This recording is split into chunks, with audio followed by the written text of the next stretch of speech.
नमस्कार मित्रांनो, गेल्या वर्षी गव्हाच्या चिकाच्या पापडांची रेसिपी तुमच्यासोबत शेअर करताना आम्हाला खूप आनंद झाला आणि तुमच्या प्रतिसादामुळे आम्ही अगदी गदगदून गेलो.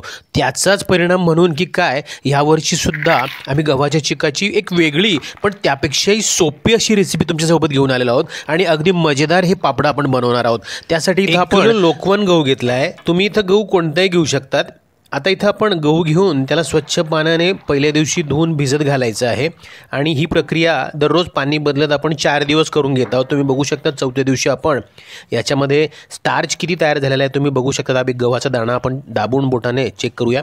तुम्ही बघू शकता त्यातनं चीक बाहेर यायला लागला आहे, म्हणजे आपला हा गहू दळण्यासाठी तयार आहे. मग आपण मिक्सरमध्ये याला थोडं असं जाडसर फिरून घ्यायचं आहे. मित्रांनो, गहू भिजवण्याची प्रक्रिया तापमानावर पण अवलंबून असते. साधारणपणे तुम्ही जर फेब्रुवारी मार्चमध्ये हे सगळे पापडांचे घाट घातला असेल तर तुम्ही 4 दिवसासाठी याला भिजवू शकतात आणि जर का एप्रिल एंड नंतर मेमध्ये तुम्ही करणार असाल तर याला 3 दिवसामध्ये सुद्धा तुम्ही याला डायरेक्ट करायला घेऊ शकता. छान भिजलेले गहू आपण मिक्सरमध्ये जाडसर फिरून या एका घमेल्यामध्ये पाण्यात काढून घेतलेले आहेत आणि लगेचच आपण मिक्सरचं भांडं विसळून घेतलं. मिक्सरला दळून घेतलेला गहू आपण हलकासा पाण्यात घातलेला असतो, त्यामुळे तो तिकडे हळूहळू चीक सोडतो. तोपर्यंत इकडे आपण भांडे स्वच्छ करून घेतले पाहिजे.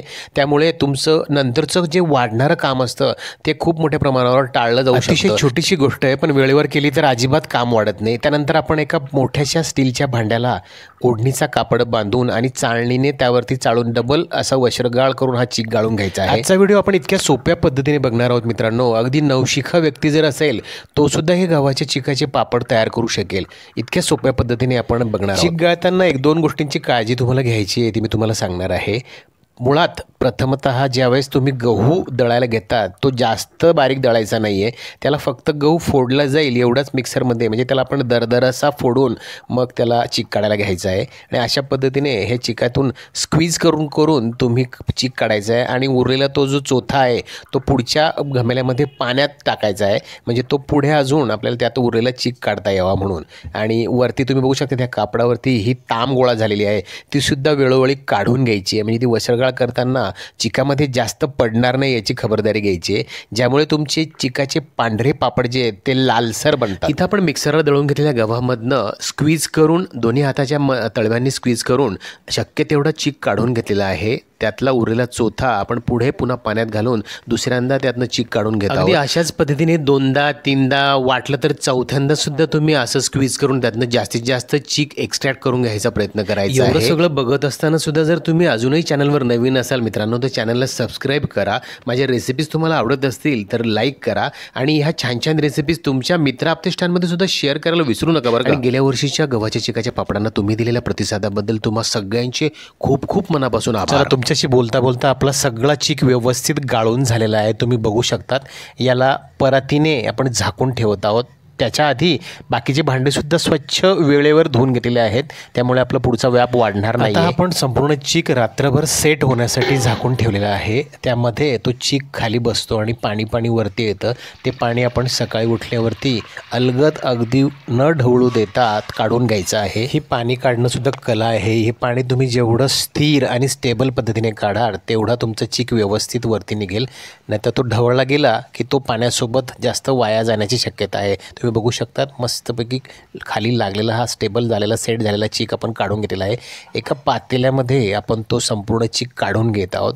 त्यानुसार आपण त्याला लागणारं पाणी ठरवणार आहोत. घरातल्या प्रत्येक सदस्याला मी आवर्जून सांगू इच्छितो की कोणीही घरातलं फूड मेकर असेल, महिला असतील आपल्या घरातल्या, त्यांच्याप्रती आपण कृतज्ञता नेहमी व्यक्त केली पाहिजे आणि अशा पदार्थ बनवणाऱ्या महिलांप्रती तर थोडी जास्त केली पाहिजे, कारण ह्या पदार्थ बनवण्यासाठी जी मेहनत लागते ती तुम्ही बघू शकता. हे सगळं बनवणाऱ्यांचं तर खरं तर कौतुक केलं पाहिजे आणि याच्यातून खरं तर त्यांचं मनोबल वाढतं आणि मग अजूनही आणखी काही एक्स्ट्राचे पदार्थ आपल्याला खायला मिळतं. म्हणजे हे सगळं आपण स्वार्थापोटी सुद्धा करू शकतो बरं का. एवढ्यात आपण चीक शिजवण्यासाठी पाण्याचं प्रमाण ठरवत आहोत. जेवढा चीक त्याच्या 4 पटीने आपण एका जाडबुडाच्या पातेल्यामध्ये पाणी घेतलेलं आहे. त्यामध्ये चवीनुसार मीठ घातलं आहे. उकळत्या पाण्यामध्ये आपण काढून घेतलेला हा सगळा चीक हळूवार पद्धतीने घालायचा आहे आणि त्याला सतत ढवळत ठेवायचं. आता आपण गॅसची फ्लेम मंद केलेली आहे, सिम गॅस केलेला आहे. त्यामध्ये आपण हळूवार पद्धतीने चीक घालत घालत आहोत.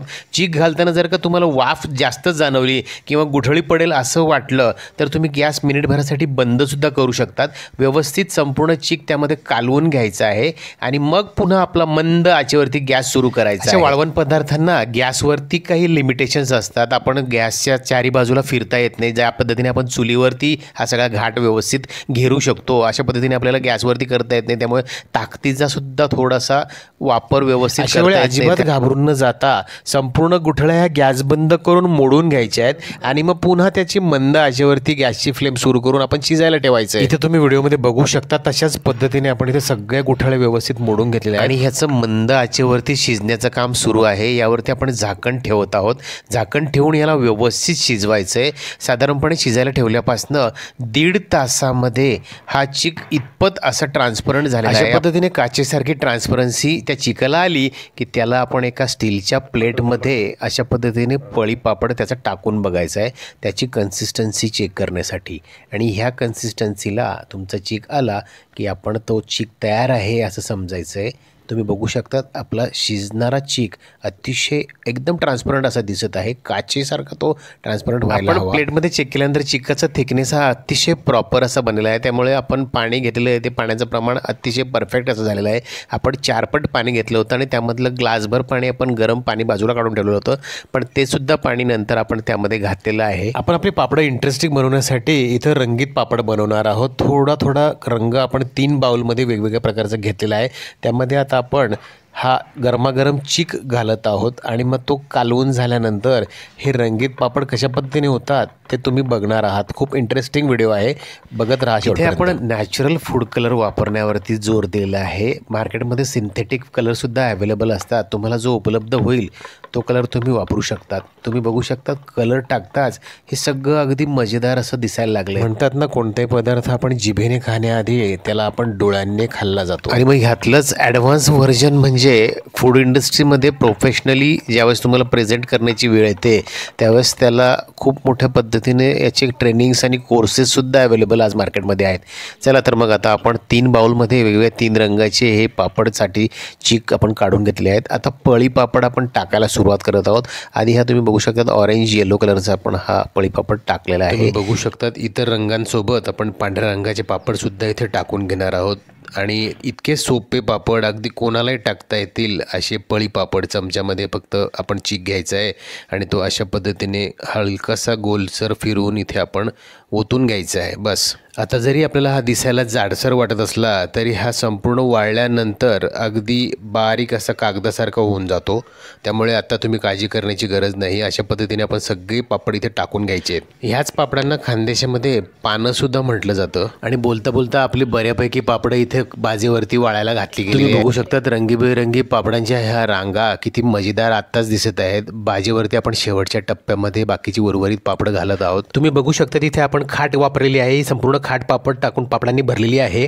यानंतर तुम्ही बघाल 2 तासानंतर हा प्लॅस्टिकवरती टाकलेला पापड आपण सहज अलगद उचलू शकतो. आणि अशा पद्धतीने जर का तुम्ही लवकर याला पलटी केला तर त्याला वाळायला सोपं पडतं. आणि जर का तुम्ही कॉटनच्या कपड्यावरती असे पापड घालणार असाल तर याला मात्र पाणी शिंपडूनच तुम्ही विलग करू शकतात. तुम्ही आता स्क्रीनवर बघत असाल 2 दिवस कडक ठक्क उन्हामध्ये वाळलेले हे इतके मस्तपैकी कडकडीत पापड तुम्हाला हातात घेऊन मी दाखवत आहे. अतिशय सुंदर असे आपले पापड. रंग तुम्ही बघू शकतात किती छान खुलून आलेले आहेत आणि त्यावरची शायनिंग सुद्धा तुम्हाला दिसत असेल.